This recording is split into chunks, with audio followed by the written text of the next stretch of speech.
Welcome to another edition of Jazz and Justice, the Afrikan Deep Thought edition, hosted by yours truly, Brother Kaba. Thank you so much for joining us today. Today we're going to have a very fruitful, I believe, conversation, a conversation I've been looking forward to for quite some time.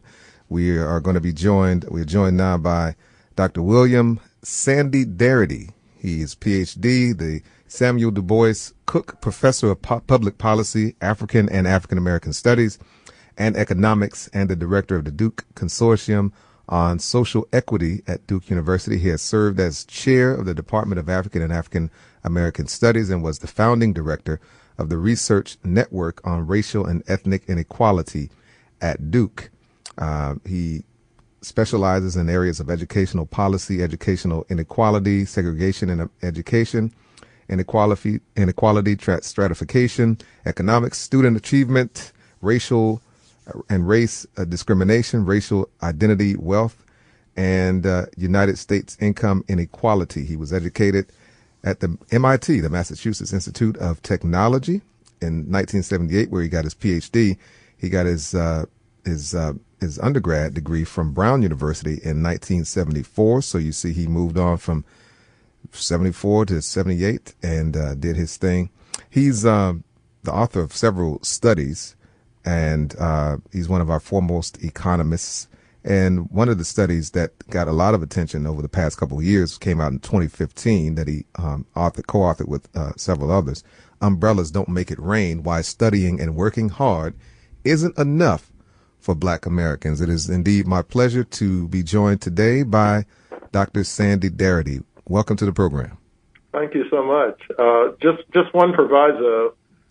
I'm actually the director of a center that bears the same name as my professorship. Mm-hmm. It's the Samuel Du Bois Cook Center on Social Equity. Okay. That's what I direct now. All right. And, of course, how long have you been in that capacity? The Samuel Du Bois Cook Center on Social Equity came into existence in July 2015.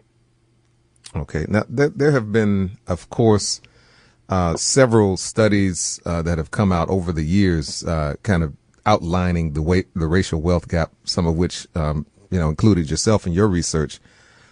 First of all, I wanted to ask, what exactly is wealth? And I ask that question because very often terms get thrown around. We hear rich, we hear wealth, we hear middle class, upper class, and all these different things. Bring the money back to Main Street from Wall Street, and all these different things. Let's start off with wealth. What exactly is that? Actually, it's a great question. There's that recent study that just came out a few days ago where they refer to rich black boys. Mm-hmm. And, of course, right. Look carefully at that study. They're really talking about income mm-hmm. and not wealth. Right. And whenever I hear the term rich, I think of wealth. I don't think of income. The distinction is the following. Income is a flow of resources that individuals receive in a given amount of time, say a year, usually dominated by what they receive from earnings or from their salary. But wealth is a measure of the value of your property. So another way to put it is wealth is the difference between the value of what you own and the value of what you owe, mm-hmm. or the difference between the value of your assets and your debt.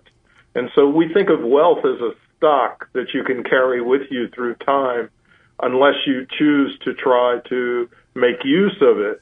But it's quite different from income. In fact, wealth provides you with protections or security when there are drop-offs in your income. One example of a situation in which a drop-off in your income could take place is if you lose your job. So people who are wealthier have the capacity to maintain their standard of living for multiple months in the aftermath of the loss of a job. Another hit to your income could come from a major medical emergency, particularly if you do not have medical or health insurance. And of course, that could be offset if you did have medical or health insurance, but of course, it's individuals who are wealthier who have a greater capacity to get quality medical and health insurance in a country where we don't have universal health insurance. And as you say that, it made me think about, the fact, and I was going to ask this later, but might as well ask it now. Of course, I live here in Washington, D.C., home of probably some of the most, if not the most, affluent black folks, pretty much anywhere on the planet. And it reminded me in terms of, well, I say affluent and because that's in quotes based on what you just said. Yeah, I know. These are black families with relatively higher income. Yes. But they are not necessarily wealthy or super wealthy. Mm-hmm. Right. And sometimes we lose that because we see the trappings, the representations of what we consider to be wealth. Yeah, that's exactly right. And one of the things I thought about as you were saying how wealth can protect you against drops in income, I thought about in 2009 when a lot of folks in Prince George's County, which is where a lot of wealthy blacks, well, not wealthy, but high income blacks live. Many the language gets thrown around so much, even I get caught up. But many high income blacks live there, and yet many of them lost their houses. That's right. In that area. That's right. And you once mentioned in an interview the disparity in Washington, D.C. between blacks and whites when it comes to wealth. It was something like whites have 80 times the wealth in Washington, D.C.? At the median. At the median level. If we were to look at the middle white household and the middle black household in the district area, the middle white household would have 80 times the wealth of the middle black household. Mm-hmm. Yeah. And exactly why? How does that happen? Why does that happen? So I think that the primary reason we get these huge disparities, and if we were looking at national data, the middle white household would have, say, approximately $120,000 to $130,000 in net worth, while the middle black household would have $6,000 to $7,000 in net worth. Mm-hmm.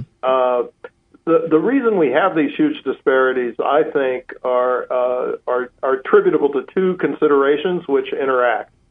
So one is, I think the major way in which folks acquire wealth, acquire assets, acquire property. They could be financial assets, they could be your home equity and the like. The major way people get that or get access to that is through transfers from their previous generations, from their parents and from their grandparents. The primary source of wealth is not, as many people think, systematic and deliberate acts of personal saving.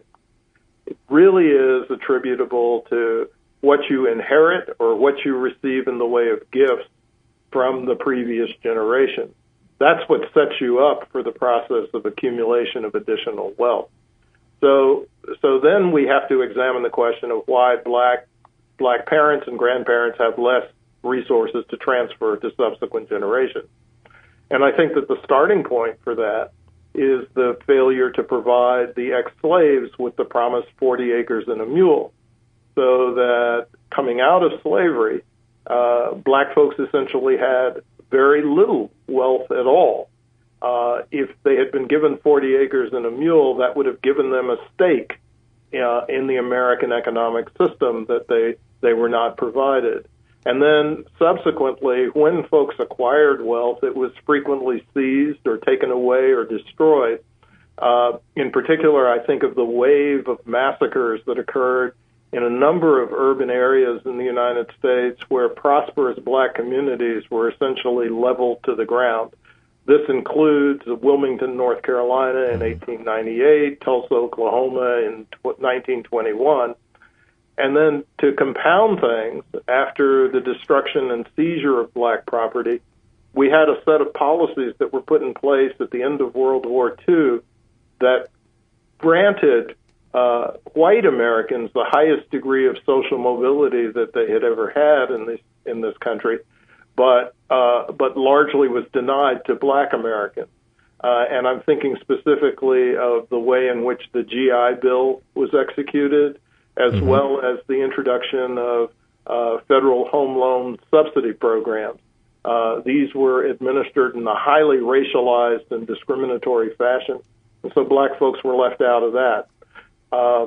So the ultimate effect is that we can observe these huge wealth disparities as a cumulative effect of white racism. And so no matter, how many, it doesn't matter if we buy Jordans and so, or not buy Jordans, that's not causing this big disparity, because a lot of times, particularly lower income black folks are blamed. You all need to stop buying those Air Jordans. They cost all this money, so on and so forth. Not necessarily saying that, there's a good investment, but usually that's pointed to as being, one of the reasons why frivolous spending. Right. Yeah. Right. People say that all the time without the data. It's interesting that just over this past weekend. Well, let me add. Go ahead. That if you were to look at the data carefully, and if you took into account the income levels of black and white households, black households have a slightly higher savings rate than white households. So if anybody is spending entirely frivolously, it's probably white households more than black households. Because they have wealth. That's right. And the other thing I want to add to that is, should folks who have low incomes never have any fun? Should they never spend something frivolously or for just sheer pleasure? I think that's a bizarre kind of position that we frequently take in this country, in a society that's heavily consumerist. Where we're bombarded with advertising and the like. So I don't begrudge people who may not have much income occasionally spending it on something that's not essential, because most of us don't spend on everything that's essential. Right. But the key point is that black folks don't do more of that than anyone else. We're speaking with Dr. Sandy Darity of Duke University right here on WPFW Jazz and Justice Radios, the African Deep Thought edition. Kaba here with you every Monday from 3 to 5. Dr. Darity will be with us until 4, and we're talking about wealth and the wealth gap in America. And you just referenced an article early in your discussion that I mentioned last week about quote unquote rich or wealthy black boys not doing as well, faring as well down the line as their white counterparts. And you kind of, from what I understood, took a little bit of an issue with the term rich or wealthy black boys. Was I onto something there? Yeah, you're definitely onto something. Why is that? You're definitely with me on this. So the deal is this. What the article says is that black kids, especially boys, who come from families that are higher income within the black community have less of the likelihood of having the same levels of income as their parents, and that they are more likely to move down the income ladder over the course of their lifetime. So it's what we call downward mobility. And what the article says is downward mobility is much more severe for black males than it is for white males. Okay. So I would argue that one of the reasons you observe that phenomenon is precisely because the black males come from families that don't have the same kind of cushion or insurance that's associated with higher levels of wealth. Generational wealth, something that a lot of us call old money, I guess. Intergenerational wealth. And it doesn't have to be that old, just as long as your parents have it and transfer it to you. That gives you a significant leg up. I mean, if we were to look at blacks and whites who are in the lowest income quintile, the bottom 20% of the income distribution, the median white household has $15,000 in net worth, and the median black household has $0 in net worth. So even among the poorest Americans, there's a significant racial difference in wealth, and that creates a different set of opportunities and a different degree of security for those families who have more of it. So that's my first complaint about that study, is that by not paying any attention to wealth, they don't even explain why they're observing what they're observing. The second thing is the focus is placed on black males, but the reason why they only find this result for black males is because they compare black women against white women. They would get the same result if they compared black women against white men. Why do you? I mean, I know you don't know this, and I'm asking you to speculate. But why do you think that is? Why do I think? Why do you think they couched the terms in such a way? Why didn't they study in that way? Produce a study in that way. I would love to suggest that they did this innocently, because people conventionally make the comparison in that way. But in a moment where I think black males are particularly vilified, and everybody is saying that it's black males whose problems and behavior needs to be addressed, I have a more cynical explanation for why they make the comparison in that way, because this becomes another way of kind of trashing black males. And cynicism is welcome here. I'm quite cynical myself, and people sometimes certain politicians have always kind of derided folks for cynicism, but the cynicism didn't come out of a vacuum. It's born of an experience here in this country. We're talking to Dr. Sandy Darity, PhD at Duke University, right here on WPFW, Jazz and Justice, the Afrikan Deep Thought edition. And we're talking about wealth disparities, and we kind of going over the article that was read on the air here last week about that, and just getting his take on it. And of course, being the world-class economist that he is, he's able to kind of look at it with an even finer lens than most of us can. And we appreciate his joining us here today on WPFW. I wanted to also ask you about the article, about the study that you produced with some others a couple years ago. Umbrellas don't make it rain. Why studying and working hard isn't enough for black Americans. And one of the big takeaways from that particular article was that folks found that, a black person with a college degree is likely to make less money than a white person with a high school diploma, or maybe who hasn't even finished high school. No, I want to be precise again. Okay. Go right ahead. It's not about earnings or income. Okay. And so it's not the case that a black person with a college degree is likely to earn less than a white person with no high school degree. Okay. What the article says is, and this is the correct way to put it, is that blacks with a college degree have significantly less wealth than whites who never finished high school. Thank you for that correction. Yeah. So it's 2/3, in fact. I mean, blacks with a college degree have about 2/3 of the net worth of whites who never finished high school. So it would be correct to say that blacks with a college degree earn less than whites who have a college degree. But when we're looking at earnings, the kinds of disparities are different from the kinds of disparities that we observe when we look at wealth. So it's an income, and then of course the wealth disparity still persists, even though a black person may have more education, and interestingly enough, and may have more income. Yeah, but they still could have less wealth. And that kind of reminds me of something else from that article that we were just discussing from last week. And it just ran out of my mind, so hopefully it'll come back. So anyway, but go ahead and talk a little bit more about that study. What kind of methods did you use to go about it? Well, we used the Survey of Income and Program Participation, which is a national survey that's collected that tends to oversample folks at the lower end of the income distribution.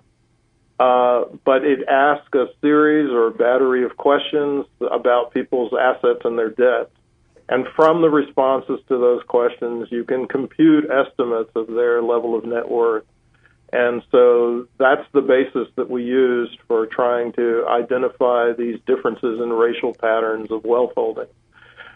If you were to use the Survey of Consumer Finances, which is a national survey administered by the Federal Reserve Board, that's a survey that oversamples people at the upper end of the income distribution. You still get the same finding about this disparate result between blacks who are college degree holders and whites who never completed high school. And that kind of reminds me of what the question was before. It wasn't from this past, the study we just mentioned. There was a previous study that basically said that since the Kerner Commission report took place back in 1968, that pretty much in all of the metrics we were down: income, wealth disparity, so on and so forth. And the only place where we made a gain was education. But yet you just showed in your study that education doesn't necessarily equal wealth. It may equal more income, but not necessarily wealth. Yeah, I don't want to be. I don't want people to have a mistaken impression that I'm against education. Right. I'd be a hypocrite if right. I was. But all I want to say is, additional education is not something that will be the magic bullet to close the racial wealth gap. Because that's pretty much the general sense that we get. And I myself would be a hypocrite as well. We all, of course, want education for our children and community. But it's just, like you said, we have to have, the expectations have to be kind of tempered a little bit in terms of what we may be expecting, because we do get this notion that somehow if we work harder, if we do more. See, the problem is that black folks are not working hard enough. We're lazy. We this and that. We watch too much TV. We do all these we're so much into sports and so on. Even though when you look at the TV and watching the sports on the TV, most of the people there are white, but we're so engaged in sports and so forth. Somehow that's the problem. We need to focus more. Yeah. No, I mean, every social group has its fool, right? And on some days, I can be the fool personally. Mm-hmm. But there is no reason to believe or think that black folks have proportionately more fools than any other social group. But of course, if that's the prevailing notion in society already, then one would make that assumption, or at least come to that conclusion based on the racial wealth gap. They would say, even among us, even among in the black community. I know you've heard it a lot. I've heard it my whole life as well. Yeah. Let me throw out a couple of other pieces of data that I think speak to this issue. Okay. One is a statistic that we offer in the report "Umbrellas Don't Make It Rain," which is our finding that whites who are unemployed have higher levels of wealth than blacks who are working full time. Mm-hmm. Mm. And then another is associated with this notion that there's black dysfunction that's associated with our family structure. Mm-hmm. And so people complain frequently that the black families are single parent families, that fathers are absent and all that sort of thing. Okay. Mm-hmm. But if we look at the relationship between family type and wealth, we get another piece of evidence that contradicts these claims about black behavior being the reason why we get these huge wealth disparities. White households with a single parent head have 2.2 times the wealth of black households with two parents. Could you say that again? White households with a single parent head have 2.2 times the wealth of black households with two parents. Wow. And it kind of makes sense, I guess, when we look at all the studies that you just quoted previously about the median family wealth, the wealth of the median family on both sides. It only makes sense because the gap is so wide that certainly one more parent is not going to necessarily make that much of a difference.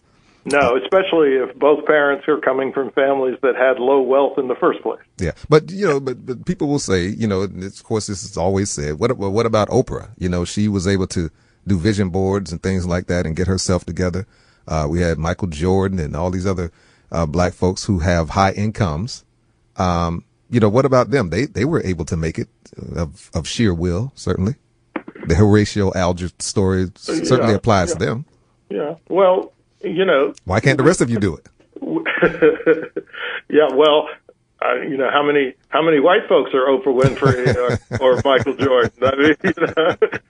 I mean, we should never make our social analysis based on looking at the outliers. We need to look at the conditions for people who are closer to the middle or typical experience of the group. Mm-hmm. So, of course, there are some people who have extraordinary success against extraordinary odds. But we celebrate them precisely because they have extraordinary success against extraordinary odds. What we need to do is to pay closer attention to the folks who are working hard and striving hard against extraordinary odds, who don't have the magic pill that enables them to catapult to the top of the distribution. Is Oprah wealthy? Oprah is wealthy compared to other black folks. Probably we don't think Oprah is wealthy if we compared her against Bill Gates. Yeah. Or Jeff Bezos or people who are actually producing something other than their personality. Well, they may not be producing anything, but they've got a lot of wealth. Mm-hmm. And they've got a lot of wealth because what they own is valued heavily on the stock market. Mm. So it may or may not be a tangible product, but mm-hmm. there is something that they are selling that has a tremendous amount of purchase.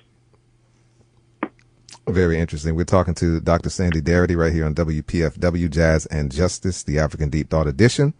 I wanted to go back again and deal with the 50 years since the Kerner Commission report that came. The reports have been coming out about that, about how the racial wealth gap is widening.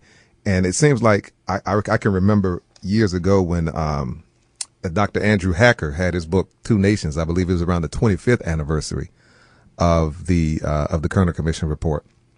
And I remember us talking about that then.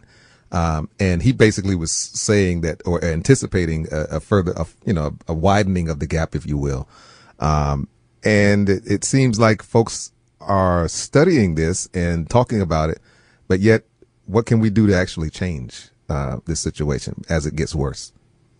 Well, first I want to say that we do these 50-year assessments, and then we always reach the conclusion that the relative economic position of black folks is not very different from what it was 50 years ago. Mm-hmm.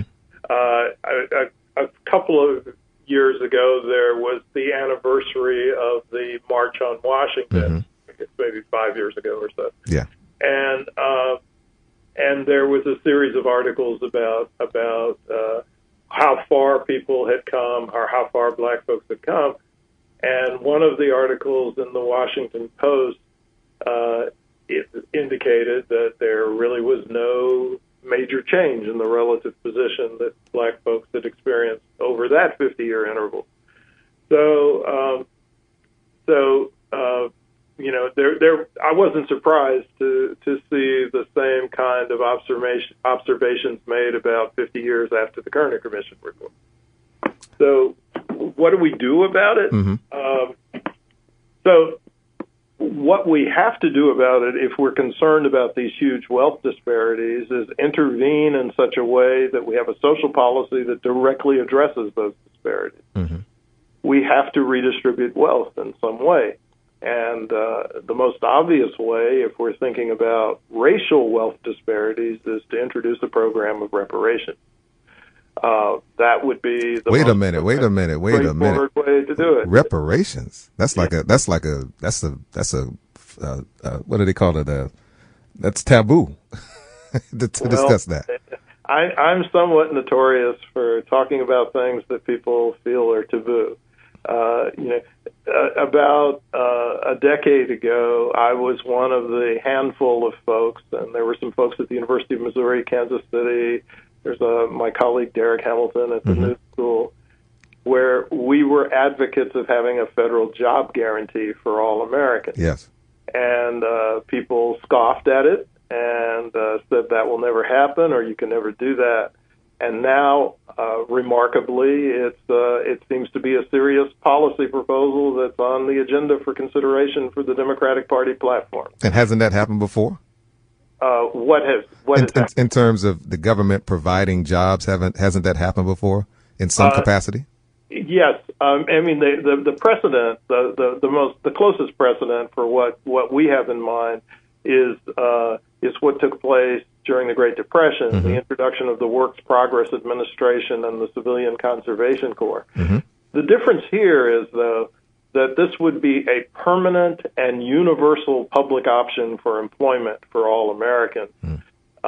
The WPA and the Civilian Conservation Corps were temporary programs, and they did not cover everyone who was unemployed, whereas the type of program we have in mind would provide a job for any individual who could not find work in the private sector or satisfactory work in the private sector. And yeah, go ahead. But my only point is that this is, many bold proposals get an initial negative reaction, but if you continue to develop them and try to promote them, frequently you can get a change in opinion about them. So that's what has to happen with respect to reparations also, I think. Now, there's another proposal which would not be race-specific, which could make some headway in terms of addressing the racial wealth gap. And so Derek Hamilton and I have talked about a proposal that we refer to colloquially as the baby bonds proposal. Mm-hmm. So this is not a bond at all. It's actually an endowment or a trust fund that would be given to every newborn infant. The premise here is that wealthy parents give their kids trust funds frequently. So why shouldn't every child have a trust fund? And the amount of the trust fund would be determined by the parent's wealth position, and it would be supported by public funding. So every newborn infant would receive a publicly funded trust, and if the child's born into one of the wealthiest families in the United States, we'd give them a $50 trust fund. But for kids who are born into families that are extremely wealth poor, at the bottom end of the wealth distribution, we give them a $50,000 to $60,000 trust fund. And so at the point at which individuals enter young adulthood, they would have a foundation for future accumulation of wealth that is not available to kids who come from families that are wealth poor. And you are a proponent of that over what people call a living wage or a minimum wage or something to that effect. I know you and Derek Hamilton have written about that. So the living wage and things like the universal basic income are intended to address income poverty and income inequality to some degree. Mm-hmm. But the trust fund idea is intended to address wealth inequality. So they don't do the same things, and I don't view them as being mutually exclusive necessarily. Mm-hmm. I will say this, since I'm an advocate of the job guarantee, I give priority to that over various kinds of income transfer programs. And if you had a job guarantee that was set at non-poverty wages, you wouldn't really need a minimum wage at all, because the fact that people would have the option to take the public sector job at decent pay would mean that the private sector would have to match at least the minimum there to be able to hire anyone at all. And so you would have effectively introduced a floor on compensation, wages, and benefits and the like by having the job guarantee. I'll say this also. I would prefer a world where we had a job guarantee without universal basic income to a world in which we had universal basic income without a job guarantee.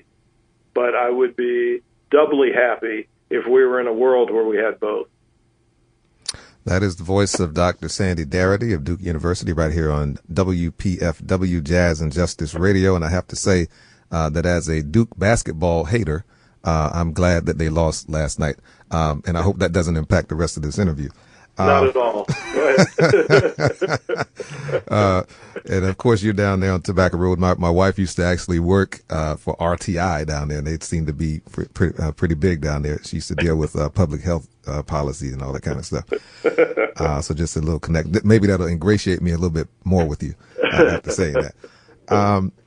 When people like you promote such ideas as you have, folks will very often ask, and we can even throw reparations in there. Where's the money going to come from? Where can we get, you're talking about all this, guarantee this, guarantee that. Where's the money coming from?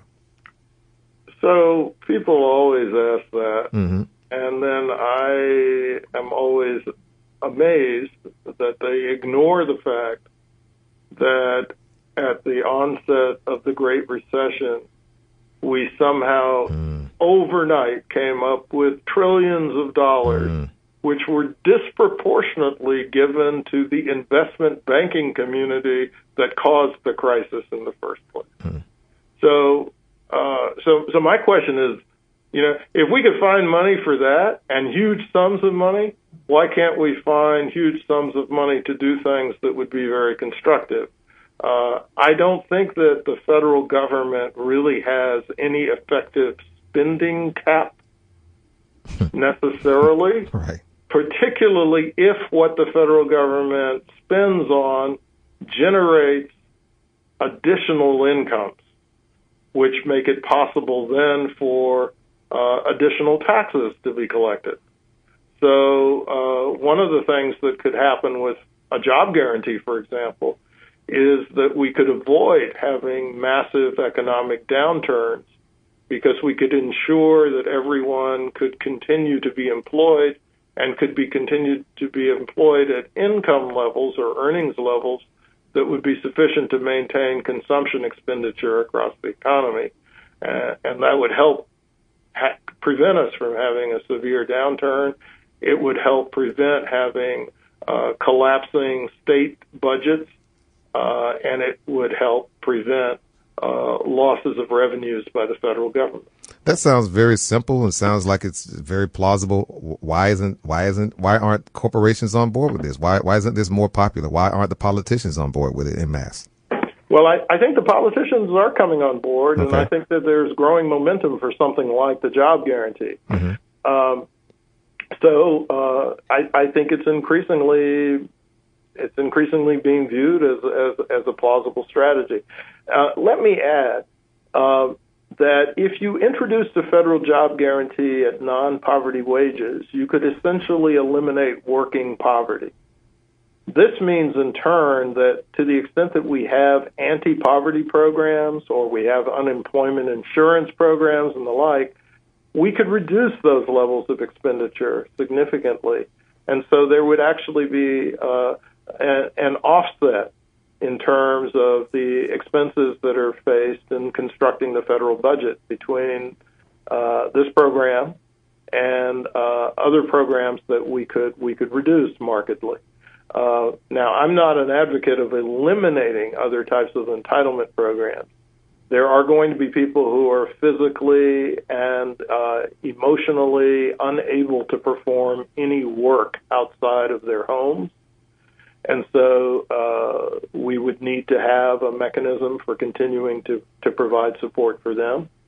But in general, I think many of those expenditure programs that people refer to as entitlement programs could actually be reduced in the presence of a federal job guarantee. Right, because they wouldn't necessarily be needed because folks have a little more money. And I think it's that fact that gives the program some probity with many people, including folks who are in the political arena. So would this, let's say this jobs bill happens, would that eviscerate the wealth gap? No, not at all. And in fact, the jobs the job guarantee, once again, is something that's aimed at income and earning, not aimed at wealth. We would need some other procedure to address wealth disparities. Like reparations. Like reparations if we're concerned about the racial wealth gap. Yes. If we're concerned about the general wealth gap, then something like the baby bonds proposal would be an effective alternative.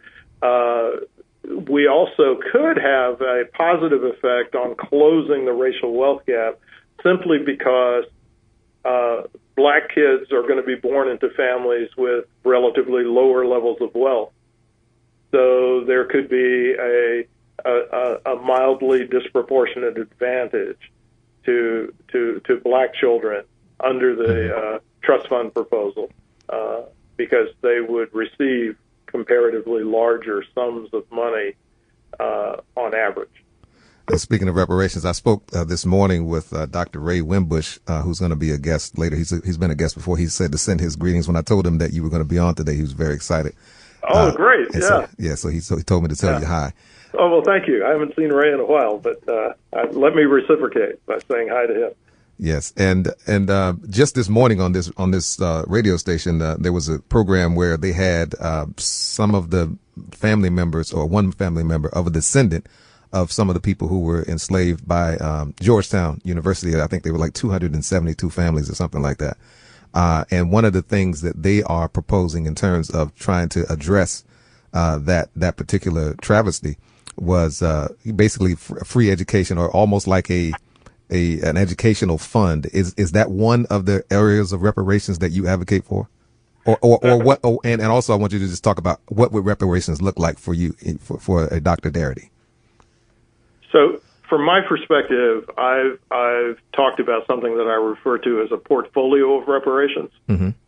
So once we could agree upon what the total sum should be, and I have a new book coming out with my wife, Kirsten Mullen, called From Here to Equality, where one of the chapters is going to be devoted to sketching how a reparations plan might actually be executed. And so I can't give too much away, but let me say this much. By a portfolio of reparations, the idea is that there are multiple ways in which a reparations fund could be mobilized.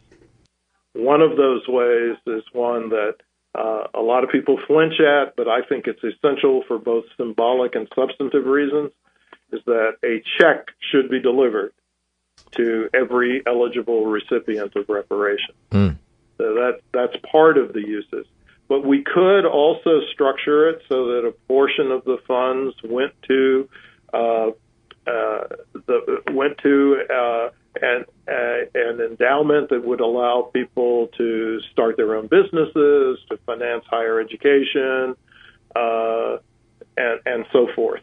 So we could support entrepreneurial activity through this fund, but we also could support people acquiring additional education without having to incur large levels of debt through such a fund. So I think there are all these possibilities, but what I'm envisioning is a national program. Mm-hmm.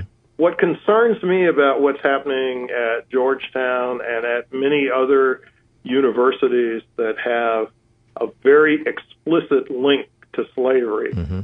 and a very explicit complicity with slavery is that what they're doing is something that I call piecemeal reparations. So, piecemeal. Okay. Yeah, so they are identifying a community of individuals who are black, who are the direct descendants of folks who were victimized directly by those institutions. And I think that's problematic because these universities were part of an entire social system that was engaged in the process of victimizing enslaved Africans across the country, that this is a national phenomenon. So what I think that universities like Georgetown should do, and universities like my alma mater, Brown University, is they should form a consortium that promotes and advocates a program of reparations for all black Americans. Mm-hmm. Now, that's the way they should salve their guilt if they actually feel any. Right. And that's a pretty slick move on their part to do that, to try to absolve themselves of further responsibility. But didn't Africans sell other Africans into slavery, Dr. Darity? So why should America or even European countries pay reparations? I mean, since black folks were so complicit. Well, some black folks were complicit. I mean, if we look at the historical record, initially there was a significant amount of actual military resistance to the slave trade. The great stories that are told about Queen Nzinga, for example, and her efforts to fight the Portuguese. But ultimately, those African leaders who were fighting against the introduction of the transatlantic slave trade were defeated. And so there's a military defeat that lies at the foundation of this, not an instantaneous African complicity. The second thing I want to say is you wouldn't have any sales of Africans into enslavement unless there was a demand for enslaved Africans. So similar to the problems associated with trying to control the drug traffic by cutting off the supply, if you don't cut off the demand and if you don't focus on the importance of the demand side, you will never eliminate something like the drug traffic. And so I think the critical issue here is who wanted to purchase enslaved human beings and for what purpose. That's what yielded the supply. And then a final observation that must be made is the fact that what you create in a situation where you are demanding enslaved human beings is a prisoner's dilemma for the folks who are in the regions or areas that are subjected to the procurement of slaves. Either you put yourself on the side of the folks who are obtaining enslaved individuals, or you put yourself at risk of being enslaved. So the Africans were confronted with a prisoner's dilemma.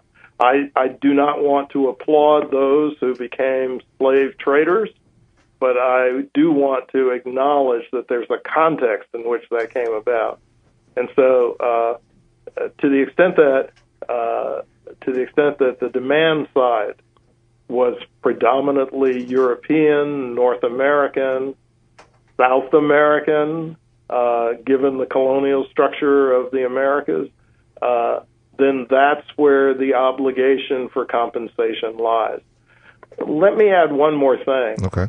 I think it's unfortunate that there's been such a strong tendency to think about reparations solely in the context of compensation for slavery, given that we had close to a century of legal segregation in the United States, and we have ongoing discrimination and racism.